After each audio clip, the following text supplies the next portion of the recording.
If I told you that one of the kindest things you could do for your reactive dog is something that most trainers tell you to never do, would you believe me? There's a word in dog training that's become so controversial, so taboo, that people are terrified to even say it out loud. And because of that fear, thousands of reactive dogs are stuck in a cycle of confusion, anxiety, and constant stress. I'm Lydia with Learn and Live Dog Training, and today we're going to talk about the thing nobody wants to talk about. But if you actually want to help your reactive dog, you need to hear this. Let me paint you a picture. You've got a reactive dog and every walk is a nightmare. You've tried treats and you've tried redirection, you're avoiding triggers altogether, and nothing is working. Your dog is still lunging, still barking, and still completely out of control. And you are exhausted and stressed, and honestly, you're starting to wonder if your dog is ever gonna get better. Here's what I want you to understand. The reason your dog isn't getting better isn't because you haven't found the right treat or the right harness. It's because you are missing a critical piece of the puzzle, and that piece is boundaries. Clear, fair, consistent boundaries, or as the dog training world calls it, punishment. Now, before you click away, hear me out, because what I'm about to share with you might completely change how you see training. Let's start with the word itself, punishment.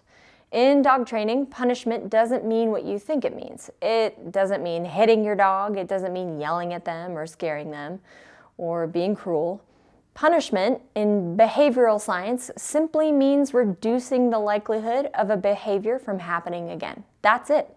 It's feedback. It's information. It's a clear no, that's not the choice we're making right now. We use punishment in every aspect of our life. When you tell a friend that they've hurt your feelings and they feel remorse, that's punishment. They're less likely to do that again. When your partner forgets your anniversary and sees your disappointment, that's punishment. When a coworker interrupts you in a meeting and you calmly say, "Let me finish," that's punishment. It's not cruel, it's how we communicate boundaries. But somewhere along the way, the dog training world decided that any form of correction is abuse. And because of that, we've created a generation of confused, anxious dogs who have no idea what's expected of them. Think about what that's like for your dog. They see another dog, they lunge, and you nag them on a harness and say a bunch of words that they don't understand, like "it's okay," and shove a treat in their face. What did they learn? Probably nothing, because the feedback was really unclear. Now, imagine this instead. Your dog sees another dog, they start to lunge, and you give them a calm, clear no.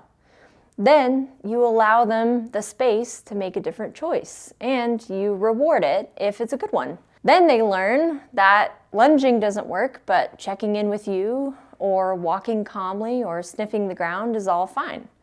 And that's the difference. That's what clear boundaries do. They create clarity, and clarity reduces anxiety. Now, here's the part that's going to be hard to hear. If you are avoiding consequences altogether because you think it's kinder, you are actually making your dog's life harder. Let me explain.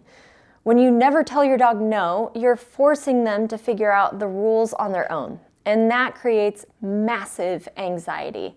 Imagine you're learning to drive and your instructor only tells you what you're allowed to do: gas pedal, brake, steering wheel, but they never tell you what's against the law. No one mentions red lights or speed limits or stop signs, and you only find out that running a red light is bad when you get T-boned by oncoming traffic. Imagine how stressful and dangerous that would be. You'd be terrified to drive because you'd have no idea what the rules are until you break them. And that's what it's like for your dog when you avoid giving them clear feedback. They're constantly guessing. And when they guess wrong, the consequences come from the environment. Maybe they get into a fight with another dog, or they get injured, or maybe they get more and more frustrated. Maybe they start redirecting onto you. But here's the thing. If you give your dog a clear no at the right moment, you're taking that behavior off the menu before it becomes a habit. You're creating space for them to learn to make a better choice. And that's not cruel. That's one of the kindest things that you can do, because a dog who understands the rules is a dog who can relax. Okay, so if consequences are important, how do we use them the right way? Because this is where most people screw it up. The first thing that you need to understand is that your dog has to learn what a no means before you use it around triggers. You can't just start yanking on the leash in front of another dog and expect your dog to understand what that means. You have to teach your no at home in a low distraction environment, and you use a calm, consistent marker. It could be the word no, it could be a sound, it could be a clear correction on the leash, and you pair that with the space for your dog to make the right choice, and you reward them when they do. So your dog learns, when I hear that sound, I need to stop what I'm doing and make a different choice, like check in with my person. And once they understand that, then you can start using it around triggers. The second thing is that your correction needs to be fair and proportional. You're not trying to terrify your dog, you're just trying to interrupt their behavior and change their mindset. This is where working with an experienced trainer comes in. Someone who knows exactly what to do and how to do it in any given moment can quickly learn what works best for your dog so that the dog experiences minimal stress, and then they can teach you exactly what you need to be doing. Think of it like tapping someone on the shoulder to get their attention. You're not going to punch them in the face, you're just going to say, hey, over here. And the third thing, and this is critical, is that you have to follow the correction with a reward for the right choice. You're not just telling your dog what not to do, you're showing them that you like it when they make another better choice. This also gives your dog a sense of agency, which builds their confidence. That's the formula. Clear no, give space, reward the better choice. And if you do that consistently, every single time, you will see transformation.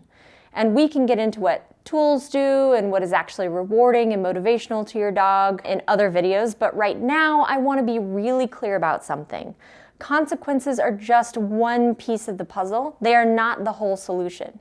You still need to address your dog's nervous system. You still need to teach them how to be calm, how to recover from stress, how to regulate their arousal, and you need to fulfill their needs. You still need to build a relationship based on trust and clear communication. But without boundaries, without clear feedback, all of that other work is incomplete because your dog needs to know what's expected of them.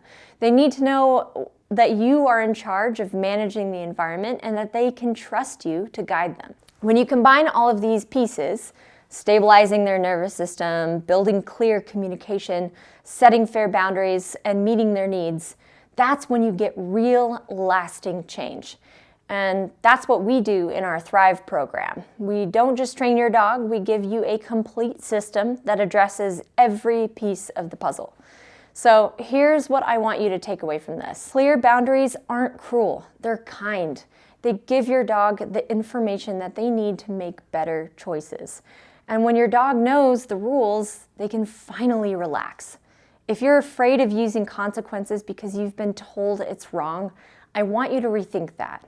Because the real cruelty is leaving your dog in a constant state of confusion and anxiety.